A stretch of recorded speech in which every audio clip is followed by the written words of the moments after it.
ദൈവനാമത്തിന് മഹത്വം ഉണ്ടാകട്ടെ. നാഷണൽ അപ്പോസ്തോലിക് മീഡിയയുടെ വചനധ്യാനത്തിലേക്ക്, ഡെയിലി മന്നായിലേക്ക് ക്രിസ്തുയേശുവിൻ്റെ ധന്യനാമത്തിൽ ഏവർക്കും സ്നേഹവന്ദനം. ഇന്നത്തെ നമ്മുടെ ധ്യാനത്തിനായി എടുത്തിരിക്കുന്നത് എഫേസ്യ ലേഖനം 5-ാം അധ്യായത്തിൻ്റെ 2-ാമത്തെ വാക്യമാണ്. ക്രിസ്തുവും നിങ്ങളെ സ്നേഹിച്ച് നമുക്ക് വേണ്ടി തന്നെത്താൻ ദൈവത്തിന് സൗരഭ്യവാസനയായ വഴിപാടും യാഗവുമായി അർപ്പിച്ചതുപോലെ സ്നേഹത്തിൽ നടപ്പീൻ. ദൈവത്തിന് സ്തോത്രം. സ്നേഹത്തിൽ നടപ്പീൻ എന്നുള്ളതാണ് നമ്മെക്കുറിച്ച് കർത്താവ് ആഗ്രഹിക്കുന്നത്. പൗലോസ് അപ്പോസ്തലൻ രേഖപ്പെടുത്തിയിരിക്കുന്നത് ക്രിസ്തു നമ്മെ സ്നേഹിച്ച് നമുക്ക് വേണ്ടി കാൽവറിയിൽ സൗരഭ്യവാസനയായ വഴിപാടും യാഗവുമായി തീർന്നു. അപ്പോൾ നാം ചെയ്യുന്ന നന്മ പ്രവർത്തികളൊക്കെയും ഒരു വഴിപാടും യാഗവുമായിട്ടാണ് കർത്താവ് സ്വീകരിക്കുന്നത്. അപ്പോൾ അതിൻ്റെ പ്രധാനപ്പെട്ട അടിസ്ഥാനം എന്താണെന്ന് വെച്ചാൽ സ്നേഹമാണ്. ക്രിസ്തു നമ്മളെ സ്നേഹിച്ചതുപോലെ നാമും പരസ്പരം സ്നേഹമുള്ളവരായിരിക്കണം എന്ന് കർത്താവ് ആഗ്രഹിക്കുന്നു. വിശുദ്ധ യോഹന്നാൻ്റെ സുവിശേഷം 15-ാം അധ്യായത്തിൽ പറയുന്നത്, ഞാൻ നിങ്ങളെ സ്നേഹിച്ചിരിക്കുന്നത് പോലെ നിങ്ങളും തമ്മിൽ സ്നേഹിക്കണമെന്നാകുന്നു എൻ്റെ കൽപ്പന. അപ്പോൾ കർത്താവിൻ്റെ കൽപ്പനയാണിത്. എന്താണ്? നാം തന്നെ രസിക്കാതെ തമ്മിൽ സ്നേഹമുള്ളവരായിരിക്കണം. അപ്പോൾ അതിനൊരു ഉദാഹരണമായിട്ട് കർത്താവ് തന്നെ കാണിച്ചു തരികയാണ്. ഞാൻ നിങ്ങളെ സ്നേഹിച്ചിരിക്കുന്നത് പോലെ. അപ്പോൾ കർത്താവിൻ്റെ ആ സ്നേഹത്തിൻ്റെ ആ ഒരു ക്ലൈമാക്സ് അല്ലെങ്കിൽ ഏറ്റവും പരമമായ ദൃശ്യമാണ് നാം കാൽവറിയിൽ കാണുന്നത്.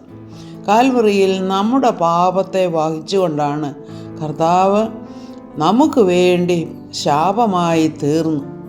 കാരണം മരത്തിൽ മേൽ തൂങ്ങുന്നവൻ എല്ലാം ശപിക്കപ്പെട്ടവൻ പഴയ നിയമത്തിൽ തന്നിട്ടുള്ള ന്യായപ്രമാണത്തിൻ്റെ ഭാഗമാണത്.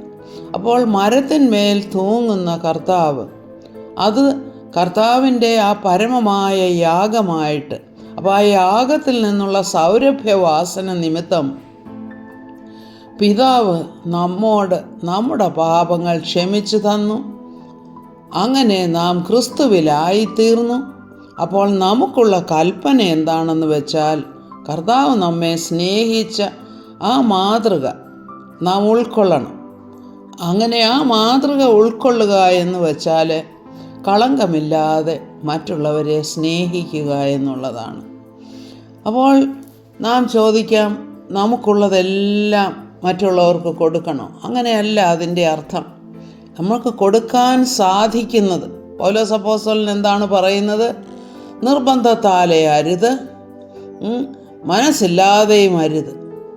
സന്തോഷത്തോടെ കൊടുക്കുന്നവനെ ദൈവം അനുഗ്രഹിക്കും. അപ്പോൾ കൊടുക്കുക എന്ന് പറഞ്ഞാൽ ദൈവത്തെ സ്നേഹിക്കുന്നു എന്നുള്ളതിൻ്റെ ഒരു അടയാളം കൂടെയാണ് കൊടുക്കുന്നത്. കാരണം നാം സ്വന്തം കുടുംബത്തിന് വേണ്ടി കരുതേണ്ടവരാകുന്നു. സ്വന്തം കുടുംബത്തിന് വേണ്ടി കരുതാത്തവൻ അവിശ്വാസിയേക്കാൾ അധമനാണെന്നും പൗലോസ് അപ്പോസ്തലൻ തന്നെയാണ് പറഞ്ഞിരിക്കുന്നത്. ഇപ്പോൾ പഴയ നിയമ സമയത്താണെങ്കിൽ നെബൂഖദ്നേസറോട് ദാനിയേൽ പറയുന്നുണ്ട്, നന്മ പ്രവർത്തികളാലും ദാനധർമ്മങ്ങളാലും അകൃത്യങ്ങളെ മോചിക്കുവാനായിട്ട് പരിശ്രമിക്കുക എന്ന്. എന്നാൽ ഇന്ന് അങ്ങനെയല്ല. നന്മ പ്രവർത്തികളാലല്ല നാം രക്ഷിക്കപ്പെടുന്നത്, ദാനധർമ്മം ചെയ്യുന്നതിനാലല്ല നാം രക്ഷിക്കപ്പെടുന്നത്. പിന്നെ എന്തിനാലാണ് നാം രക്ഷിക്കപ്പെടുന്നത്? കാൽവറിയിൽ കർത്താവ് നമുക്ക് വേണ്ടി പരമയാഗമായി തീർന്ന് ആ വലിയ യാഗത്തിൽ വിശ്വസിക്കുകയും നമ്മെ കർത്താവ് വീണ്ടെടുത്തിരിക്കുന്നു എന്നുള്ള വിശ്വാസത്തിൽ നാം നമ്മെ തന്നെ ക്രിസ്തുവിന് സമർപ്പിച്ച് ജീവിക്കുകയും ചെയ്യുക എന്നുള്ളതാണ് കർത്താവ് നമ്മെ കൊണ്ട് ആഗ്രഹിക്കുന്നത്.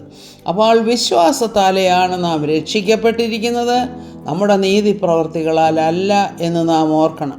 എന്നാൽ ആ നീതി പ്രവർത്തികൾ വേണ്ടയോ എന്ന് ചോദിക്കാം. നീതി പ്രവർത്തികൾ നാം രക്ഷിക്കപ്പെടുന്നതിൻ്റെ അടയാളമായി നമ്മിൽ നിന്നും പുറപ്പെടുന്നതാണ് എന്ന് നാം മനസ്സിലാക്കണം. അതാണ് പഴയ നിയമവും പുതിയ നിയമസഭ ബോഡി ഓഫ് ക്രൈസ്റ്റും തമ്മിലുള്ള വ്യത്യാസമെന്ന് പറയുന്നത്.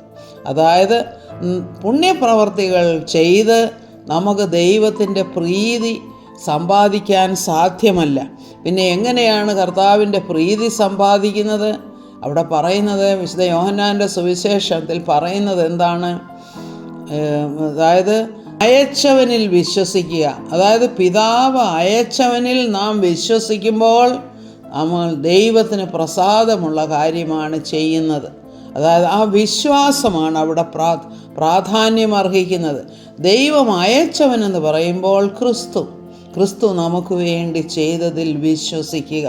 അപ്പോൾ ആ വിശ്വാസത്താലെ നമ്മിൽ വ്യാപരിക്കുന്ന പരിശുദ്ധാത്മാവിനാൽ നമ്മിൽ നിന്നും നന്മ പ്രവർത്തികൾ പുറപ്പെടും. ആ നന്മ പ്രവർത്തികൾക്ക് നമുക്ക് പ്രതിഫലവുമുണ്ട്. അതാണ് 2 കൊരിന്ത്യൻസ് ചാപ്റ്റർ 5:10 പറയുന്നത്. അപ്പോൾ ഇങ്ങനെയുള്ള കാര്യങ്ങൾ നാം മനസ്സിലാക്കി ജീവിക്കുമ്പോൾ കർത്താവിൻ്റെ സ്നേഹമാണ് നമ്മിൽ നിന്നും പുറത്തു വരുന്നത്. ഇങ്ങനെ സ്നേഹത്തിൽ വസിപ്പാനായിട്ട് കർത്താവ് നമ്മെ സഹായിക്കട്ടെ എന്ന് പ്രാർത്ഥിക്കുന്നു. പരിശുദ്ധാത്മാവ് അതിനുവേണ്ടി നമ്മെ ഒരുക്കട്ടെ എന്ന് പ്രാർത്ഥിക്കുന്നു.